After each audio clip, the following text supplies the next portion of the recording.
doing it, and that excites everybody, of course. Tennesseans for Compassionate Care was formed to reach out to people that were afraid to say the word marijuana in public. We need to desensitize people from an issue that they were taught to be afraid of. In the last month, we have grown the website, thank you, Scott, and our lobbyist has been working very hard. We have, before I forget, we have some silent auction items in the back of the room. Unfortunately, it's so full in here you can't see it, but I put that on the internet, and I know a lot of people are looking forward to that. The organization that I've started is a limited liability corporation. It's a 501c4. I didn't do it. I should correct myself. It was a group effort. I was asked to facilitate the process, and I've learned a lot. It's a 501c4 nonprofit. We're recognized with the state and with the IRS.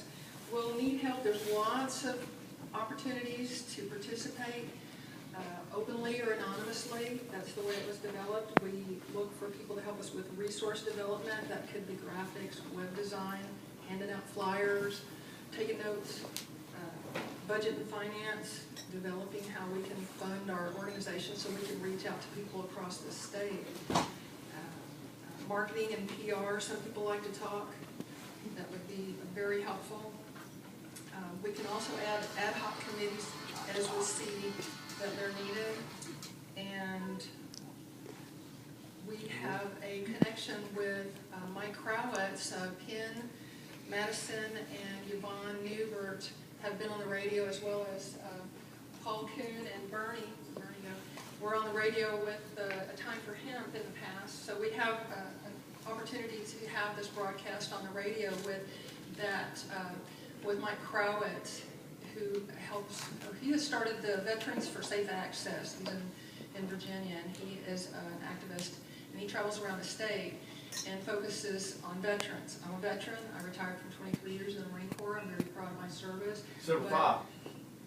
Pardon? Hoorah. Thank you. Thank you to all the veterans that suffer in silence because they're afraid of losing their benefits, but they have to deal with the medications that the VA has prescribed to them. There's a litany of medications, and the long list of medications includes each one an even longer list of side effects that they have to deal with that could be avoided if this medication were to work for them.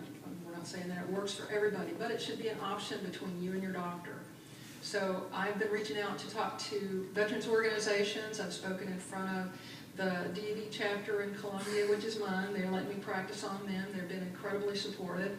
And the WAVES organization, which is Women in the Sea Services, that actually now includes, we've just changed it as a national organization, will include all women of all services, not just the Navy, Marines, and Coast Guard. Now it's all women. And they've let me give presentations to their group. So what we're hoping to do is give people ideas to talk and approach other people that may or may not have already been able to open a conversation. My vice president of Tennesseans for Compassionate Care, Kay Johnson, similar last name as mine, but I have a T and she doesn't.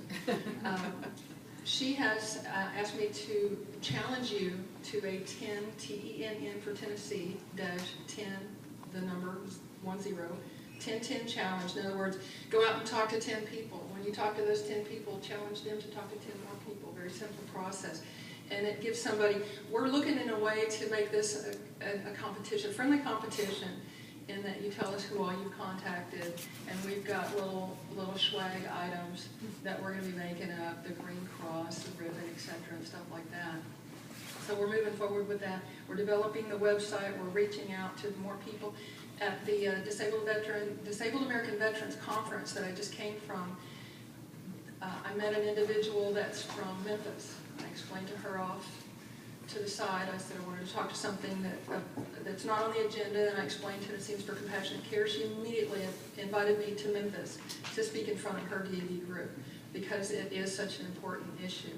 So we're moving forward, and more people are being aware of it thanks to Colorado, and you know, everybody wants to talk about pot now. Okay, all right, let's talk about it.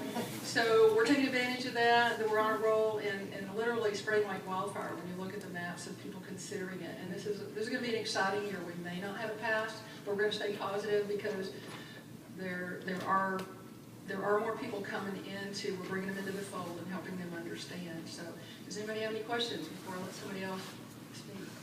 Good. Thank you, everybody.